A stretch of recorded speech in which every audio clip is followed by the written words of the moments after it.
Hey, I'm Sam, welcome to Brickwall Pictures. Today I am doing an Olivia Colman tier list. We have 19 Olivia Colman movies here, both starring roles and supporting roles, both movies and television shows. Huge fan of Olivia Colman. I'm glad to see that she has finally gotten the respect that she has deserved for so many years. It seems like with The Favorite, everyone kind of like hopped on the Olivia Colman bandwagon finally. And we're going to talk about The Favorite in this list.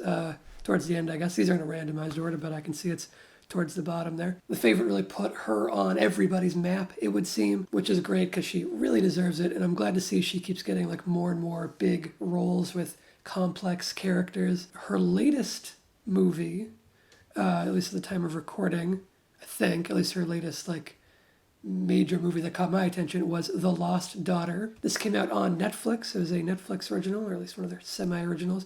And The Lost Daughter is also noteworthy as the directorial debut of Maggie Gyllenhaal. Maggie Gyllenhaal, of course, is another fantastic actor. She's given a lot of great performances throughout the years. The Lost Daughter sees her pivoting towards directing. And it's interesting, she said in interviews that she only considered that she might want to direct and that she could direct after playing her character on The Deuce, who is a porn star who starts directing porn, has like a self-actualization thing. I think that's kind of cool that a role where her character goes from acting to directing convinces that, oh, in real life I could go from acting to directing. It's a solid debut. I will say it does feel like a first film, even though obviously she's been around all kinds of film sets and stuff, so it doesn't feel first filmy in the way of like budget constraints or like unsure what's going on. It doesn't feel first filmy in that way. It does feel first filmy in some of the cinematography choices and maybe in some of the editing choices as well. This is an adaptation of a novel, if you weren't familiar. The couple of directorial choices that don't work for me so well are mainly just there's a lot of instances of things being framed really tightly, more tightly than it needed to be, more tightly than it perhaps should be. There's also a little bit of shakiness, which wouldn't be a problem on its own, but when you combine the shakiness with the extra tight framing, it can be a little much. The story is, it's kind of enigmatic. It's a little cryptic. It's kind of like there's a lot kept below the surface. It has me wondering how good of an adaptation it is, because I'm wondering if the book, which I wasn't familiar with the book before this movie, I'm wondering if the book is as cryptic and ambiguous and enigmatic as the movie is, or if the prose, we're hearing the internal thoughts of the characters, and it's all just like spelled out for you. I'm not sure which is the case. It might be a great adaptation that retains a sense of ambiguity, or it might be an adaptation that didn't transfer enough of the character's internal monologue or the like prose-ish narration kind of stuff into a screen language that's easy to follow. It's not like the story is confusing. The story, I think, is deeper and a little more complex than it might appear if you're just looking at it at a surface level. It leaves characters' motivations and intentions and feelings up to interpretation. Olivia Colman is fantastic in this role. I think it's a great character and a great performance. I don't think the story that this character is in is the best. And Olivia Colman's not even the only good actor. Like Ed Harris in this is great. He's a supporting role. He's excellent. Dakota Johnson is also really good in this, I think. Olivia Colman steals the show, though. Her character is so good, and I love that, like, it's a complicated role. You, like, want to be on her side because she's the protagonist, but she's, like, really fucked up in a lot of ways, and it's very entertaining. Oh, I also love that they cast Jessie Buckley as, like, young Olivia Colman in flashbacks, even though they don't seem like they're that different in age, and they don't look anything alike, so it's maybe a little confusing. I mean, I'll be honest, I didn't even get that it was the same character the first time we saw Jessie Buckley. I thought we were like following a new character all of a sudden.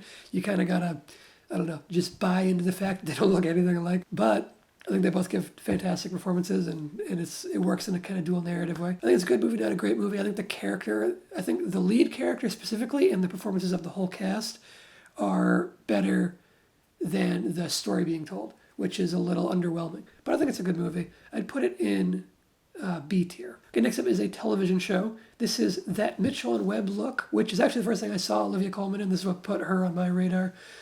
This is a sketch comedy show. The title, That Mitchell and Webb Look, refers to the comedy double act. That's David Mitchell and Robert Webb. They are a comedy double act who's done a whole bunch of stuff together. And Olivia Colman is kind of like their third, who isn't in like the names of their double XL, but she's kind of like, she's with them in a whole bunch of stuff. That Mitchell and Webb Look was the first thing I saw from any of them, and I put like all three of them on my radar. I talked about David Mitchell and Robert Webb once before, actually, in a video from a while ago called something about comedy duos. I'll put that link down in the description if you want to check that video out, because I'm huge fans of those guys, especially David Mitchell. I think he's so fucking funny. It's one of my favorite sketch shows. I think this is a really solid sketch show. The very nature of sketch shows, most of them tend to be very hit or miss. That Mitchell and Webb Look is one of the more solid ones out there. I think it's really strong all around. I think it's like, for a sketch show, I think it's like an A-tier sketch show. Now keep in mind that's like for what it is, which is a sketch show, right? It's obviously a sketch show's going for a different thing than The Lost Daughter is going for. Okay, next up is The Lobster. And if you weren't aware, I have a Yorgos Lanthimos tier list already on this YouTube channel. Yorgos Lanthimos is the director of The Lobster and also the director of The Favorite. I'll talk a little bit more about The Favorite when we get to it, because Olivia Colman is a lead role in that. The Lobster, she's a supporting role, and I'll just say, to hear my thoughts on The Lobster, go check out my Yorgos Lanthimos tier list. Lobster is great. I don't remember if I put it in A or B. So the first half is definitely A tier, maybe even S tier, and then that second half is a little weaker. That might bring it down to a B. Next up is The Iron Lady. This is a Meryl Streep movie. Olivia Colman's in it, of course. But Meryl Streep is the star of it as the titular Iron Lady, who is Margaret Thatcher. This movie was a big deal when it came out. I think Streep got an Oscar for it, or at least a nomination. It might have got some other nominations too. It's a good lead performance from Streep, I guess, but I don't give a shit about Margaret Thatcher. I don't find her story interesting. It's not a movie that connects with me whatsoever. And yeah, it didn't do a whole lot for me. I'm going to put it in D tier. It's not like terribly made, but I do think it's very underwhelming. And I was curious about the subject matter. Like, it wasn't like I went in being like, oh, I don't give a shit about Margaret Thatcher. I went in like wanting to be like, oh, what's this story? And it never grabbed me. So it's going down in the D tier. Okay, next up is Bruiser. I think I mentioned Bruiser briefly in that same video about David Mitchell and Robert Webb that I mentioned briefly just a minute ago. Bruiser is another sketch show. It predates that Mitchell and Webb Look. It's one of the first things that this group of people did. And the thing with Bruiser is, like I mentioned about sketch shows, very hit and miss. Bruiser is especially hit and miss. There's a lot of sketches that don't work, and a lot that are like mildly amusing but not hilarious. But the thing about Bruiser, the reason why it's worth watching for fans of these people, even if it's not like amazing, there are some really good sketches in it, like the Do Poison sketch is memorable. But the real reason to watch Bruiser, in spite of it not being like incredible, is just because of this incredible gathering of talent before all of them like hit the big time. You have David Mitchell and Robert Webb again. You have Olivia Colman again. You have Martin Freeman again, and you have Matthew Holness, who is Garth Marenghi, if you didn't know. And if you don't know Garth Marenghi, fucking look up Garth Marenghi's Dark Place and watch that whole series. It's only like 6 episodes. So Bruiser, it's not a great show. I'm gonna put it in D actually. It's really not so great, but it's worth a curiosity watch if you're fans of any or all of those people. And there are some good sketches. It's very hit or miss. You won't be like laughing consistently throughout. Okay, next up, let's grab Cuban Fury. Unfortunately, rather forgettable movie. I was looking forward to it when it came out because it was it might even been his first, Nick Frost, a big starring role for Nick Frost. Nick Frost is the other half of the comedy duo that's in the Cornetto trilogy, Edgar Wright's movies, with Simon Pegg. And he hasn't had too many big starring roles where he isn't alongside Simon Pegg, which I think is unfortunate because he is a talented, funny dude on his own. It's not like he needs Simon Pegg to be funny. He just hasn't had as many good roles on his own. Cuban Fury is just kind of mediocre. It's rather forgettable. I don't even remember who Olivia Colman played in it. Chris O'Dowd's in it too. I think he's like the antagonist. It's okay. It's not great. It's very forgettable. I think it's another D tier, unfortunately. And okay, we have one more sketch show from a similar group of people. So we already did That Mitchell and Webb Look. This is The Mitchell and Webb, Situation? Is that what it's called? Yeah, The Mitchell and Webb Situation. So this predates That Mitchell and Webb Look. Basically, That Mitchell and Webb Situation is a prototype of That Mitchell and Webb Look. It's almost the exact same show. It's just they got way better in the second iteration. That Mitchell and Webb Situation is a big step down from That Mitchell and Webb Look. I would put it in C, I think. It's still got lots of funny stuff, but it's like not directed as well or shot as well or paced as well. And by pacing, I don't really mean the pacing of the show. I mean the pacing of like the humor. There's a lot of like air in between the jokes that didn't need to be there that they then got rid of in their second iteration.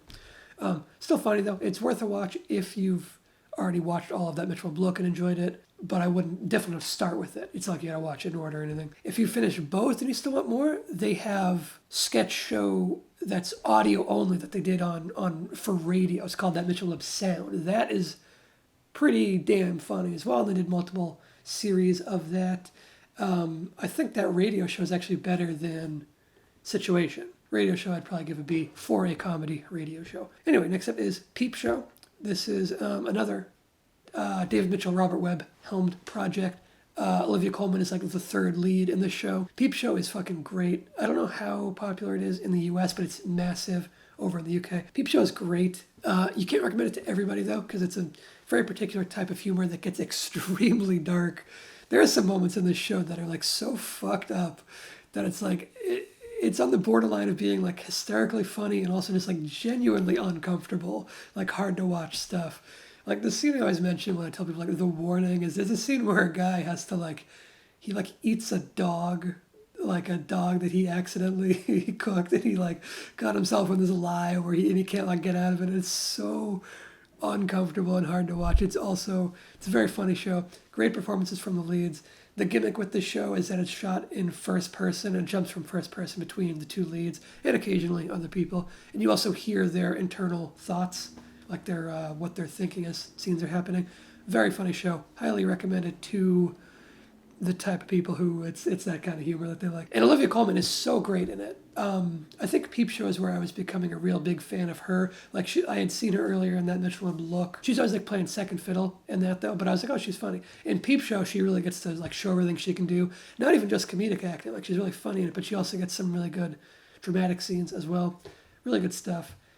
Peep Show, I think, is probably an A-tier TV show. Next up is Hot Fuzz. Check out my Edgar Wright tier list to hear more thoughts about this movie that may or may not be out when you're watching this. The Olivia Colman tier list might come up before the Edgar Wright. Hot Fuzz, great movie.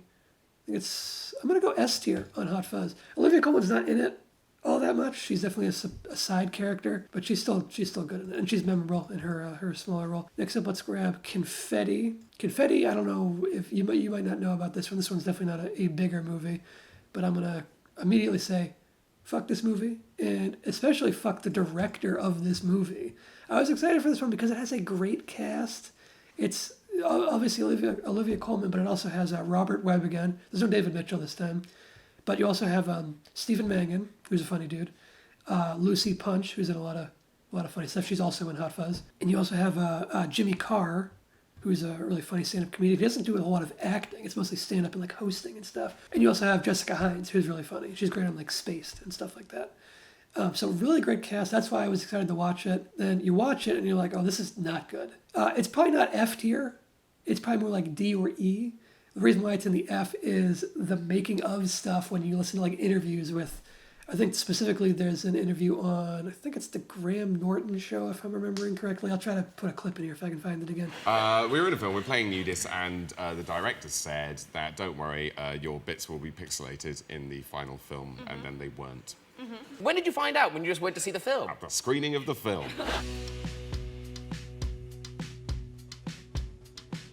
It's a complete violation of trust and fucking disgusting, and I hope that director has not gotten any more work after that. And anyway, fuck this movie. Okay, next up is Flowers. I don't know how well seen Flowers is. I think it's on Netflix now, so maybe more people have checked it out. It's an interesting show. It's pretty quirky. The two leads are Olivia Colman and Julian Barrett, who's the Mighty Boosh guy, the other Mighty Boosh guy who's not Noel Fielding. Julian Barrett's a really good actor, by the way. He's good in some like dramatic stuff too, not just comedy. It's got an interesting setup. It's got some funny stuff, but it's also very dark and dramatic. Deals with like suicide and stuff like that, depression. So it's got an interesting tone. It's got some funny stuff. Olivia Colman's performance is really good. Actually, I think all the performances are really good. It's not super memorable though. I actually rewatched the first episode just the other day, and I was rewatching it. I kept having deja vu. I was like, wait, have I seen this before? And it wasn't until like halfway through I was like, oh yeah, I definitely saw this before. And I had watched the whole series before, I found out. So it's not all that memorable. It's okay, but it's very forgettable. I'm gonna put it in C, because I do think it's not a bad show, it's just forgettable. And it's not as mediocre as Cuban Fury, because it's at least got some funny stuff. Next up is Tyrannosaur.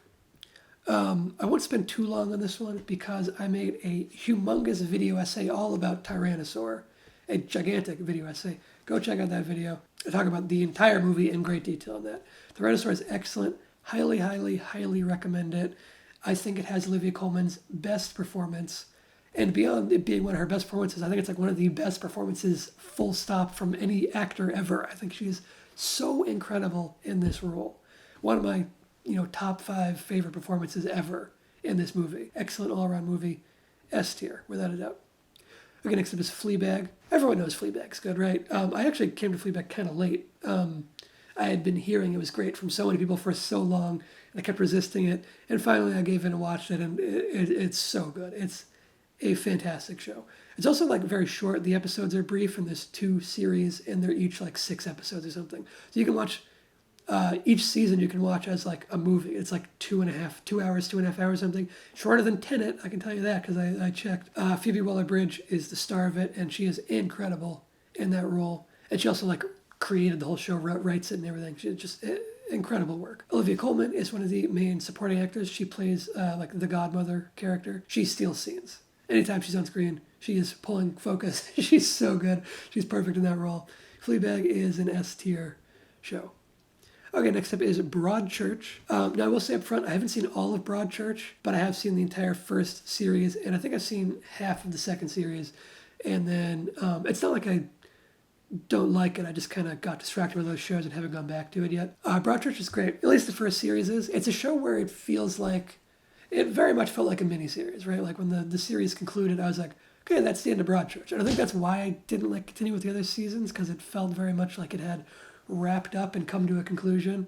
The second series, it goes from being like a detective show to like a courtroom show, which is interesting. I kind of didn't feel like I needed any more Broadchurch. I will still go back to it because it seemed to remain high quality. The performances are great. David Tennant's really good, who I'm not too familiar with because I've never gotten into Doctor Who. I will at some point.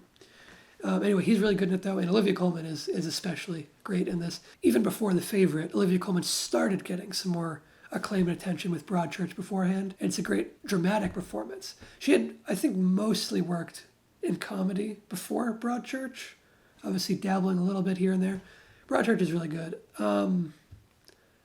I think B tier. When I rewatch and revisit the other seasons, I might go A. I feel like on its own, I might have given the first series an A if it just like ended there. Murder on the Orient Express. This is the remake that Kenneth Branagh did. Or maybe it's not a remake, maybe it's more like an alternative adaptation of Agatha Christie's source material. The original movie, of course, is Sidney Lumet's movie from back in the 70s, which had an incredible cast. This one also has an incredible cast. It feels very much like a movie where like you're watching it for the cast, not really for like the film craft that's going on, and the film craft is not very good. It didn't wow me. It is a really good cast, but I don't think the movie works all that great. Olivia Colman did not make it onto the poster, I notice. Anyway, I don't think it worked so well. I think it's like a D tier kind of movie. Okay, next up is The Favourite. Go check out my Yorgos Lanthimos tier list. And also, people say it's her best performance. I do think it's an incredible performance. I would say it's probably her second best after Tyrannosaur. Excellent movie. I think it's probably an S tier movie. Maybe A tier. I'm going to go ahead and put it in S for Olivia Colman at least, because she is so good in it. And it's such a good role for her. I'm so glad this movie broke through to audiences in a way that both Olivia Colman's big dramatic roles haven't really, and also that Yorgos Lanthimos movies haven't really. The Lobster kind of did, but The Favourite hit so much further because it is much more accessible than most of those other movies. It is weird, but it's not quite as weird and as like impenetrable as the other movies. Okay, next up is Locke, which is that Tom Hardy vehicle where it's just Tom Hardy in a car for the entire movie. It's a little bit of a gimmick, but it's a gimmick that works in this case. You might not have even known that Olivia Colman was in it because it's very much a Tom Hardy show. The voices that he talks to on the phone, because the whole movie's like, it's just him driving, making a series of phone calls, and you can hear the other people talking, but you only see Tom Hardy. Olivia Colman's one of the voices on the other end of the phone call. And all the names, by the way, if you didn't know, if you never like looked up the IMDb, all the people he talks to are like big actors that you'll recognize, even if you don't necessarily know their voices off the bat. Locke's a good movie. It is a gimmick. Like, it doesn't really escape the fact that it is a gimmick, but it works. I think it's a B. It's a novel concept, and it works pretty well. But it's not like, I don't know. The big issue with it for me is just it spends so much time on like the intricacies of cement. Cement's not interesting, right? The familial drama, the stuff about like his mistress and the having the child and all that stuff, great drama. The stuff about like flip this switch, then that switch to get the cement mixer mixing, that stuff. I don't leave that stuff out of it. Okay, next up is The Landscapers. So I think The Lost Daughter is her most recent film project, and then Landscapers is her most recent TV project. Landscapers is an HBO series. Actually, it's an HBO Max series, since I don't know how they're choosing what's an HBO original, what's an HBO Max original, but whatever. Landscapers, it's a miniseries. I think it has 4 episodes. It is Olivia Colman and David Thewlis, who are both fucking great. David Thewlis is another excellent actor. He doesn't get enough credit from like the general public. I think he gets a lot of credit from like critics and whatnot and like cinephiles, but the general public needs to give this guy more credit. He's fucking incredible. The two of them are so good in these roles, and they're really great characters. Similar to The Lost Daughter, it's a case of the characters and the performances being so far above the material that they're working with. The story of Landscapers, first off, it is not a series-worthy concept. There's no reason why this story couldn't be told in an 1.5 hour long movie instead of a 4-episode thing. That's just like what's hot right now, is to turn everything into a limited series or just like an ongoing series. This is a movie premise. It's not a series premise. That's the fundamental flaw from the beginning of it. But second of all, it's like a true story with like lots of fictionalized elements. And it's like a true crime story, right? And obviously true crime is very like a hot button thing right now. People are all into true crime. But the problem is the true crime case that they picked is just not an interesting true crime case. Of all the like interesting true crime stories out there, this one is so boring. It's not a fascinating, twisty true crime. Like there's no twists and turns. It's just very straightforward. The characters are interesting. The like people are fascinating characters and performances, but like their crime is so straightforward and simple. Also, I think the police characters suck in the, well, okay, no, they don't suck. The performances are still fine, but the police characters are really underwritten for how much screen time they get. If they got like a tiny little bit of screen time, like for example, if it was a movie, we spent most of the movie with these two main characters, the police can be written how they are. But they get so many extended scenes, they're just not deep enough characters for that. Some of the presentational choices of Landscapers are fascinating, and it feels like the production design is doing a lot of heavy lifting to try to make up for the weak story. It does this like fourth wall breaking stuff where the characters will like walk off the set and they'll like show the like soundstage that they're on and stuff. It's interesting. I don't think it's really earned though. It feels like it's like, ooh, look at us, rather than like being motivated by the story that's being told. It is interesting. It's doing things differently. The ending flat out doesn't work with the whole like Western thing. That's ridiculous. Landscapers, I don't know. The story is like E-tier story. The performances are like A-tier performances though. I think I'll settle on, I don't know. C feels like too generous for it because I feel like the faults with it are really big faults. So I'm going to go D tier, I think, with it. Because I can't really recommend this series. Okay, last up is The Father, which is another recent movie. This was a big Oscar contender. I think Anthony Hopkins actually won for it, which fully deserved, by the way, I'm going to say. Anthony Hopkins is fucking incredible in this movie. I feel like a lot of people didn't watch this one. They just like heard about it because of the Oscar buzz. And I'll say up front, this poster is so fucking awful. This is such a bad poster. And the thing is, this makes it look like a much more boring, bland, forgettable movie than it is. And the thing is, there's like 6 or 7 different like poster variations for this movie. They all suck ass. They're all bad posters. I don't know why there are so many posters for this movie, and they're all terrible. They all make the movie look bad. It's a great movie. It's about a guy with Alzheimer's, and it's adapted from a play. I will say it definitely feels like it's adapted from a play because it all takes place in one location, but it does great things directorial. I was so impressed by the direction of this movie. There's moments where it gets surreal and gets like creepy. This is a like heartbreaking story with great performances from everybody. I would say especially Anthony Hopkins in the lead role, but also Olivia Colman and also Olivia Williams. She's great in this.